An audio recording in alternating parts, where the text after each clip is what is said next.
The last embers of yesterday's kiln fire have gone cold, but the smell of ash still hangs in the workshop air, mixing with the wet mineral scent of clay left resting under damp cloth. Somewhere nearby, a dog barks once at the dark, then falls silent. Welcome to History of Ordinary People. Here we leave behind the famous names and step into the lives of the people who built the world around them, live the lives history forgot. The crack was small, barely the width of a fingernail, running along the shoulder of an amphora you pulled from the kiln just yesterday. You noticed it this morning before you noticed anything else, before the light had even fully found its way into the workshop. Whether it can still be sold, or whether it must be broken down and folded back into new clay, is a question that will follow you through the day, the way small questions always do when there is work to be done and no time to stop and decide.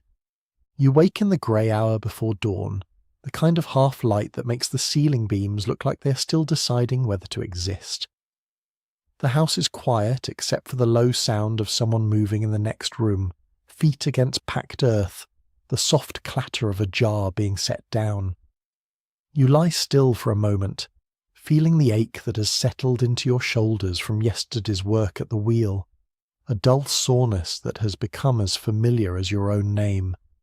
There's bread from yesterday, a little stale now, and you tear a piece and dip it into watered wine before you have even fully decided to get up. Olives sit in a small dish, and you eat 2 or 3 without much thought. Your mind already drifting toward the workshop, toward the clay you left resting under wet cloth, toward the question of whether it kept its moisture through the night, or dried out at the edges the way it sometimes does when the weather turns. You splash water on your face from the basin by the door, and the cold of it wakes you more than the food did. Your hands are still stained faintly grey at the knuckles, clay that never quite washes all the way out, worked so deep into the lines of your skin that it has become part of how your hands look now, the way a farmer's hands carry the colour of soil. Outside, the street is beginning to stir. A cart rattles somewhere behind you, wheels catching on uneven stone, and you hear the low voice of someone driving oxen toward the warehouses near the river. Ostia wakes early, and it wakes loudly. Carts and voices and the distant clang of someone working iron, all of it rising together the way it does every morning, familiar enough that you barely notice it anymore, the way you stop noticing the sound of your own breathing. The walk to the workshop is short, down a narrow street where the buildings lean close enough that the morning light hasn't reached the ground yet. You pass a bakery already sending out the smell of baking bread, the baker's boy sweeping ash from the doorway, and further on you catch a glimpse of amphorae stacked outside a merchant storefront, waiting to be filled with oil or wine or fish sauce, containers that came from workshops much like your own. Your workshop sits back from the street, a modest space with a wide door left open to let in the light. Inside, the air still holds the coolness of night, that particular chill that clay-heavy rooms hold on to longer than most. You go straight to the shelves where yesterday's vessels are drying, running a light finger along the rim of a bowl, checking for the telltale dryness that tells you it is ready for its second stage. Most of them feel right. One, near the back, feels slightly too dry along one side, exposed perhaps to a draught you didn't notice when you left. You make a note to yourself to move it, to cover it more carefully, a small correction among many you will make today without ever thinking of them as decisions at all. Then you go to the clay itself, kept wrapped and resting in a wooden bin along the far wall. You peel back the damp cloth and press your fingers into it, testing what your hands already suspect before your mind has caught up. It feels slightly firmer than yesterday, a touch less yielding. Not ruined, not perfect either. Clay is like that, always changing a little with the air around it, and you have learned over years of doing this that you do not fight it. You work with what it gives you. You cut a portion free with a length of twisted wire, feeling the resistance of it, the way it separates cleanly rather than tearing, which tells you something about how much moisture is left inside. You begin to knead it against the work table, pressing the heel of your hand forward and folding it back over and over, working out the small pockets of air that would otherwise ruin a vessel from the inside, expanding and cracking it during firing in ways no one could predict from the outside. This part of the work asks nothing from your mind. Your hands simply know the rhythm, have known it for years, and your thoughts drift instead to the cracked amphora waiting near the door, to whether the crack runs deep enough to matter, to whether today will be a day of selling or a day of breaking something back down into raw material. By the time the clay feels right beneath your palms, smooth and even, and answering your fingers the way it should, the light outside has changed. The street beyond your open door has grown brighter, busier, and somewhere not far off you can hear a fisherman's cart, the wet slap of the morning catch being unloaded onto stone. Another ordinary trade waking into another ordinary day, running alongside your own without either of you giving it much thought at all. You carry the prepared clay to the wheel and sit, feeling the familiar shape of the seat beneath you, worn down over years to fit your body the way old shoes fit a foot. Your right leg finds the kick mechanism without needing to look. Before you begin, you glance once more toward the door, toward the cracked amphora sitting in the pale early light, and then you let it go for now. There is clay in front of you, and clay does not wait patiently for a mind that isn't ready for it. The clay sits centered on the wheel's flat disc, or close to it, and you set your foot against the kick mechanism and begin the slow work of building speed. As the wheel turns faster, you press your palms against the spinning mass, not hard, just enough to feel where it pulls unevenly against your fingers. There, on the left side, a faint wobble beneath your hands, barely visible to anyone watching from across the room, but unmistakable against your skin. You lean into it, applying pressure only where the clay resists, easing it back toward true, until the wobble disappears and the mass moves as one smooth, even shape beneath your hands. An apprentice watching for the first time would see nothing change. You feel the difference in your fingertips before your eyes could ever confirm it.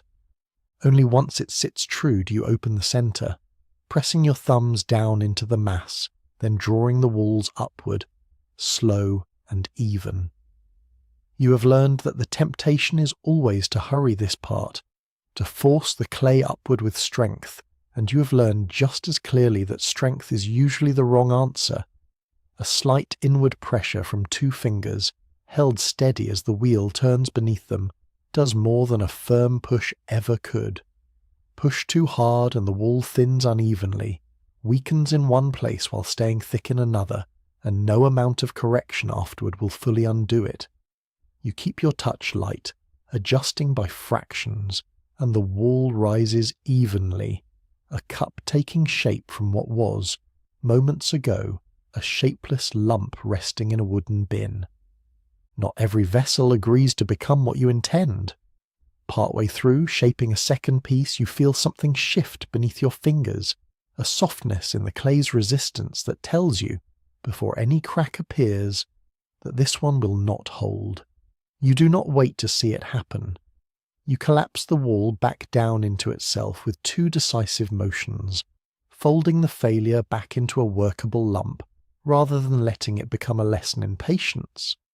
There is no frustration in the gesture, only the practical recognition that some clay, on some mornings, simply will not cooperate, and that fighting it wastes both time and material better spent elsewhere.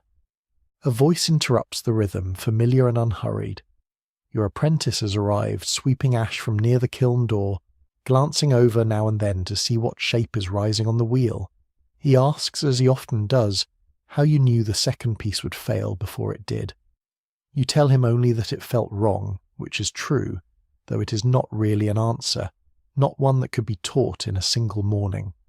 Some understanding arrives only through years of feeling clay give way beneath your hands, failure after failure, until the body recognizes danger the mind has not yet named. By mid-morning, 3 finished bowls sit drying near the edge of the table, their walls even, their rims trimmed clean with a length of wire drawn steady beneath each base. A fourth attempt sits collapsed and reclaimed, folded back into the working pile without ceremony. This too is part of the craft, the quiet acceptance that not every effort becomes a finished vessel, and that the clay itself is patient enough to try again. The morning's pieces stand drying by the time you turn your attention to yesterday's kiln, still faintly warm along its outer wall despite the hours since the fire went out. You begin lifting vessels free one at a time, setting each on the work table, and before inspecting any of them by eye, you pick up the first and strike it lightly against your knuckle. The sound rings clear and steady, the note holding a moment before fading, and you set it aside without further thought. The second gives a duller answer, flatter somehow, and you turn it slowly in the light until you find what your ear already told you was there. A hairline crack running just beneath the rim where the eye alone would never have found it first. You do not discard it. A crack that fine, positioned high on the vessel, rather than near its base, still leaves it sound enough to hold dry goods, grain or lentils, even if it could never be trusted to hold wine without weeping through the seam.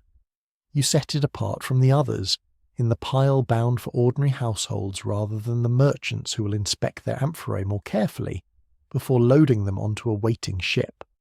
A vessel does not need to be perfect. It only needs to match the hands that will use it. The cracked amphora from yesterday sits waiting near the door, and you finally give it your full attention, turning it in the light, running a thumb along the fracture. It is shallow, confined to the shoulder, the kind of flaw that would embarrass a fine tableware piece, but means nothing to a warehouse worker filling it with olives destined for a merchant's cellar. You set it with the household lot rather than breaking it down. Somewhere across the district, a merchant expects wine jars sealed tight enough to survive a journey by cart and then by ship, and this vessel will not be among them, but it will still find the use before the day ends. Footsteps announce a familiar customer before you look up. An innkeeper from 2 streets over who arrives most weeks needing cups replaced faster than his patrons manage to break them. He runs a hand along the row of finished bowls without much ceremony, the way a man does when he trusts the maker more than his own eye, and selects 6 without asking their price, since the price has not changed in longer than either of you can remember.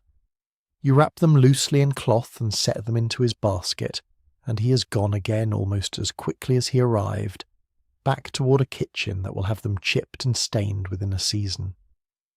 By midday the light has shifted enough to fall directly across the work table, and you finally sit for the meal that has been waiting since morning, bread and cheese and a handful of vegetables eaten without much attention, your eyes still drifting toward the drying shelves out of habit rather than need. Your apprentice eats nearby, quiet for once, and the workshop settles into the particular stillness that arrives every day around this hour. Carts slowing outside, voices lower, the whole street pausing to eat before the afternoon's work resumes. Once the meal is finished, you turn to the kiln itself, checking the stacked fuel beside it, and finding less than you expected. Enough for today's firing, but not much beyond it. You make a mental note to send word to the fuel seller before tomorrow rather than discover the shortage at a worse moment. Loading the kiln comes next, and this too is a task that rewards experience over enthusiasm. You place the larger, sturdier vessels near the bottom, where the heat gathers most fiercely, and set the thinner-walled cups and bowls higher, where the fire's touch grows gentler. An apprentice loading carelessly might stack pieces too close together, trusting empty space to be wasted space. But you know that vessels crowded too tightly against one another crack from uneven heat as surely as from a dropped tool. You leave room between each piece, more than looks necessary, and begin sealing the kiln's mouth with practiced hands, already thinking ahead to tomorrow's inspection, to another round of tapping and listening, sorting the clear ring from the dull one all over again. A cart pulls up outside sometime in the early afternoon, and you recognize the driver before you see his face, a merchant's man who comes by every few days collecting whatever has finished drying and cooling enough to survive the trip to the warehouses near the river. He counts the amphorae stacked by the door without needing to ask which ones are ready, since you have long since learned to keep the merchant's order separate from the household lot, set apart on their own shelf so no one has to guess.